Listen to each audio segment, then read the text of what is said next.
नमस्कार सभी को, गुड मॉर्निंग। मैं शुभकरण सहायक आचार्य EFM government PG college Jhunjhunu.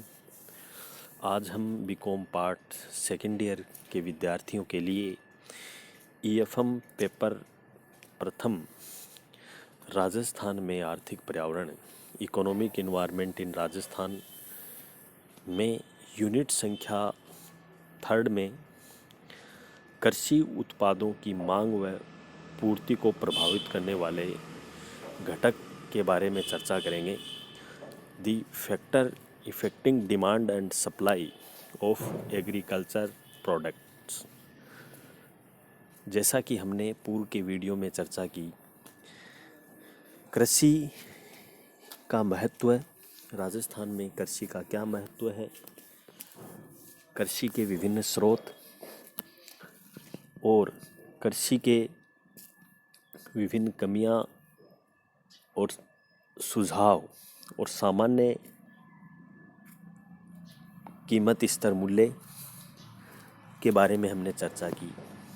इसी क्रम में हम आज कृषि उत्पादों की मांग व पूर्ति के बारे में, जो उनको प्रभावित करने वाले फैक्टर हैं, के बारे में हम चर्चा करेंगे।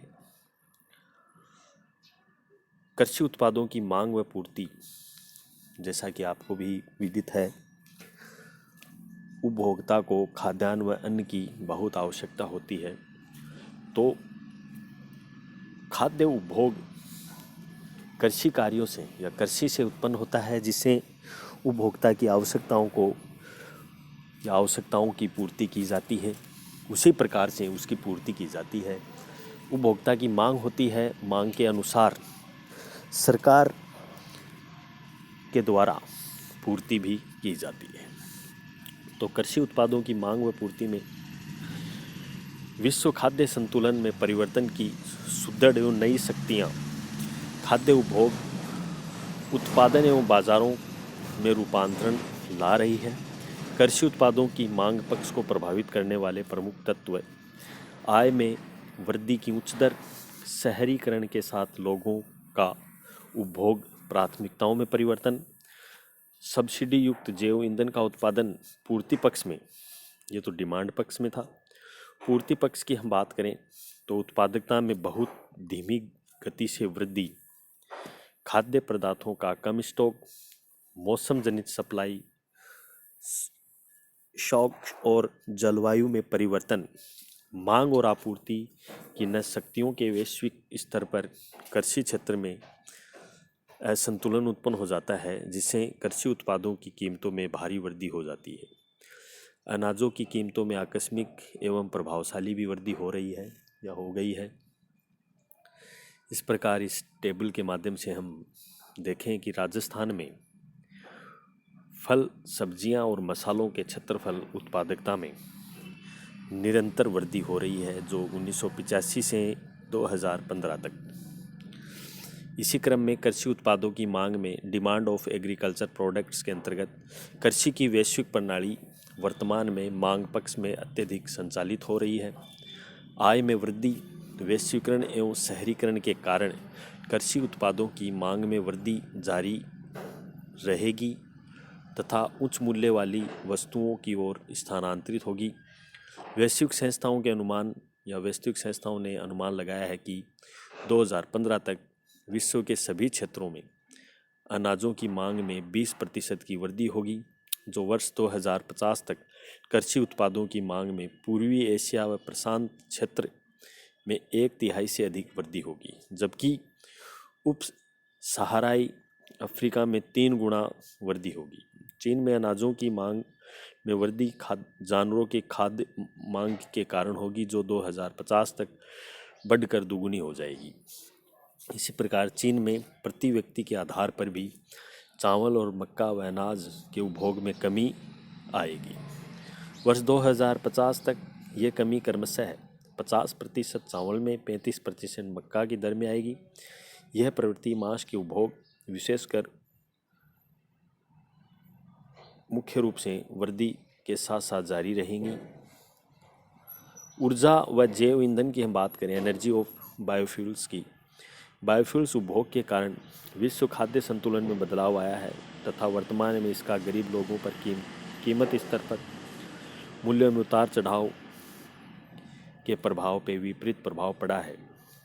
एथेनॉल व बायोडीजल उत्पादन में कृषि उत्पादों में भारी प्रभाव भी पड़ा है। कृषि व ऊर्जा के क्षेत्र में एक नया व्यापारिक संबंध स्थापित हुआ है और कृषि उत्पादों की कीमतों का ऊर्जा कीमतों में सहसंबंध बढ़ता जा रहा है। चिंताजनक पहलू यह भी है कि ऊर्जा कीमतों में यदि आकस्मिक परिवर्तन होता है तो उसके कारण खाद्य कीमतों में बहुत तीव्र गति से बढ़ोतरी होगी। तो इस प्रकार ऊर्जा व जैव ईंधन की कृषि उत्पादों की मांग में बहुत ही उपयोगी कारण सिद्ध रहा है। पानी की बढ़ती हुई कमी, ग्रोइंग वाटर स्केर्सिटी, देश में पानी के पहले से बहुत कमी है। इसकी मांग की तीव्रता में वृद्धि हो रही है और खाद्यान्न उत्पादन के लिए इसकी उपलब्धता कम हो रही है, क्योंकि पानी के लिए कृषि क्षेत्र जैसे सिंचाई को औद्योगिक घरेलू उपयोग पर्यावरणीय उपभोग के लिए पानी की मांग में प्रतिस्पर्धा करनी पड़ रही है। तुलनात्मक रूप से शुष्क क्षेत्रों में पानी का सिंचाई के बजाय अन्य उपयोगों में वैकल्पिक उपयोग भी बढ़ा है। भूमिगत जल कम होता जा रहा है और अनेक क्षेत्र प्रतिवर्ष डार्क जोन में परिवर्तन होते जा रहे हैं। इससे कृषि उत्पादन एवं कृषि उत्पादकता भी प्रभावित होगी। जलवायु परिवर्तन, क्लाइमेट चेंज, यदि जलवायु में परिवर्तन का कृषि पर प्रभाव कैसा होगा, इस संबंध में अनिश्चितताएं हैं। लेकिन आम राय यह है कि जलवायु परिवर्तन के कारण ही वैश्विक स्तर पर कृषि उत्पादकता में कमी आएगी। जलवायु परिवर्तन से विकास के देशों में कृषि उत्पादन में भारी कमी आएगी तथा खाद्य असुरक्षा में वृद्धि भी हो।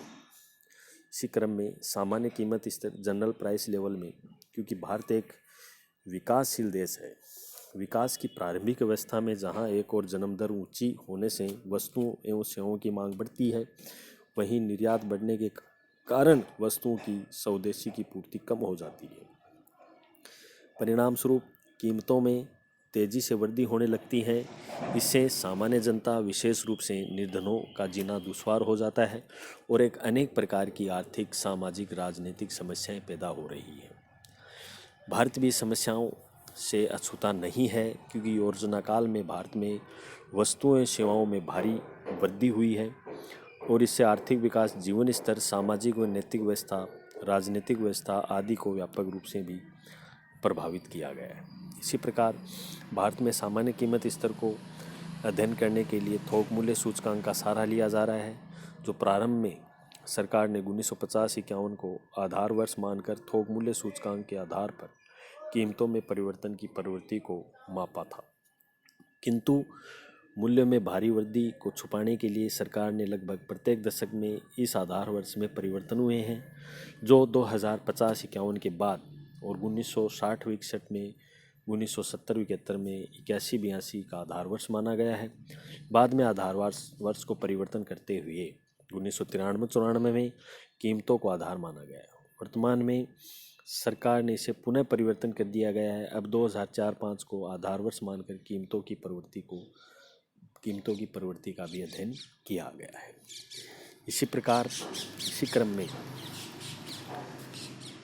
नई थोक मूल्य सूचकांक की प्रमुख विशेषताओं में हम बात करें, जैसा कि हमने पढ़ा, होलसेल प्राइस इंडेक्स में WPI 14 सितंबर 2010 को थोक मूल्य सूचकांक की नई श्रेणी जारी की गई, जो आधार वर्ष 2004-05 रखा। इसमें नई श्रेणियों में 676 मदों को एक प्रतिनिधित्व वस्तु समूह को चुना गया, जो थोक मूल्य सूचकांक 93-94 में 435 वस्तुएं सम्मिलित की गई। इस नई श्रृंखला में 4-5 में सम्मिलित 676 वस्तुओं को 417 वस्तुओं या तो नई शामिल की गई या संशोधित की गई।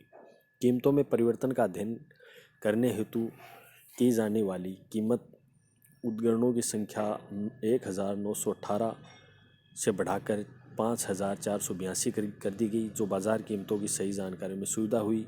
तो इस प्रकार इस तालिका में हमने देखा, जो हम चर्चा करेंगे, जिसमें 2004 में नई जो जोड़ी गई महत्वपूर्ण वस्तुएं थीं, उसमें प्राथमिक वस्तुएं, मध्यवर्ती वस्तुएं, निर्मित वस्तुओं को शामिल किया गया।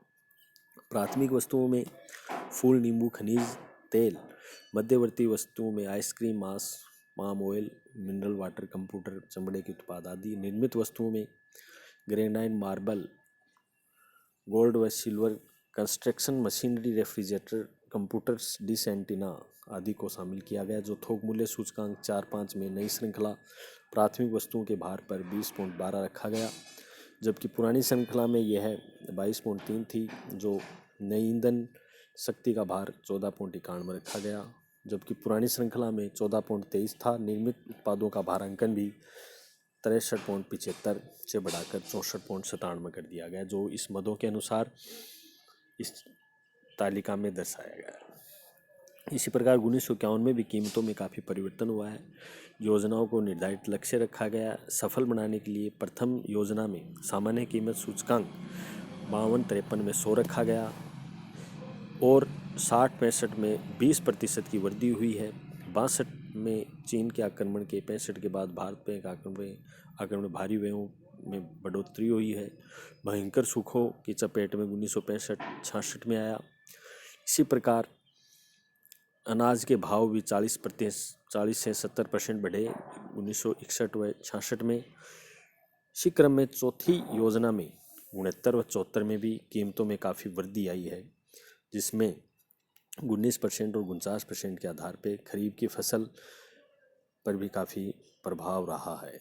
तो इस प्रकार 1974 में मूल्य वृद्धि के नियंत्रण करने के लिए सरकार ने अनेक मौद्रिक एवं राजकीय कदम भी उठाए, जिसमें कालाबाजारी, तस्करी को रोकने के लिए भी कठोर कानून बनाए। इसके आधार पर भी इन्होंने सरकार ने प्रशासनिक व्ययों में, प्रत्यक्ष करों में भी काफ़ी वृद्धि करनी पड़ी, जिससे देश की अर्थव्यवस्था सही तरीके से क्रियान्वयन हो सके। इसी आधार पर भारत में मुद्रास्फीति के कारणों की हम बात करें तो भारत में मुद्रास्फीति के मुख्य कारण वस्तुओं की मांग व पूर्ति के बीच असंतुलन रहा। देश में मौद्रिक आय में वृद्धि के साथ साथ वस्तुओं एवं सेवाओं में मांग में बढ़ी जनसंख्या वृद्धि, सार्वजनिक निजी क्षेत्र के विनियोग में उपभोक्ताओं की मांग में वृद्धि, ऊंचा राजकोषीय घाटा और विदेशी निवेश कोषों में वृद्धि, रिजर्व मुद्रा में वृद्धि, काला बाजार व काले धन के कारण वस्तुओं की मांग भी बढ़ी है। इसी प्रकार दूसरी ओर वस्तुओं की विशेष रूप से कृषि आधारित उत्पादों की पूर्ति में कमी, मुद्रास्फीति को बढ़ावा मिला है। अकाल व सूखे कारण एक अभाव का वातावरण बना हुआ है, जो वितरण व्यवस्था के अस्त व्यस्त कर देता है। व्यापारी उद्योगपति वर्ग वस्तुओं को संग्रहण कर कालाबाजारी, मुनाफाखोरी को बढ़ाते हुए कीमतों में वृद्धि की काल्पनिक स्थिति भी उत्पन्न हो जाती है।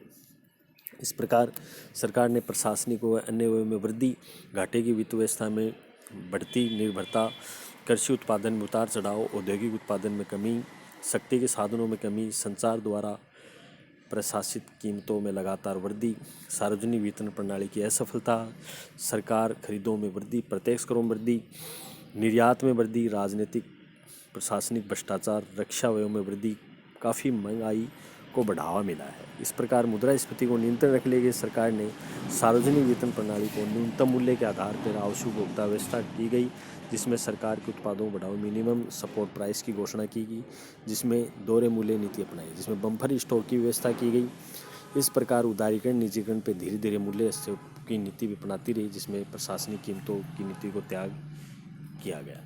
तो इस प्रकार हमने आज कृषि उत्पादों की मांग पूर्ति के विभिन्न घटकों में हमने चर्चा की, जो कि बहुत ही उपयोगी और महत्वपूर्ण रही। तो इस प्रकार पूर्ति पक्ष, मांग पक्ष को देखते हुए ऊर्जा, जैव ईंधन, पानी की बढ़ती कमी, जलवायु परिवर्तन, नई थोक मूल्य सूचकांक में प्राथमिक, मध्यवर्ती और निर्मित वस्तुओं को शामिल भी किया गया, जो कि 1951 के बाद कीमतों में प्रवृत्ति के आधार पे इनको क्रियान्वित भी किया गया। मुद्रास्फीति का भी काफ़ी भारत में बढ़ता हुआ कारण रहा।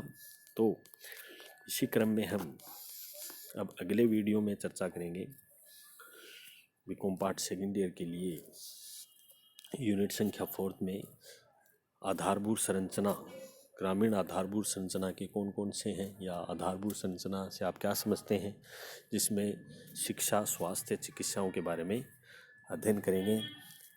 पर्यटन की कौन कौन सी कमियां रही, उनके बारे में अगले वीडियो में चर्चा करेंगे। बहुत ही बहुत धन्यवाद। Thank you very much.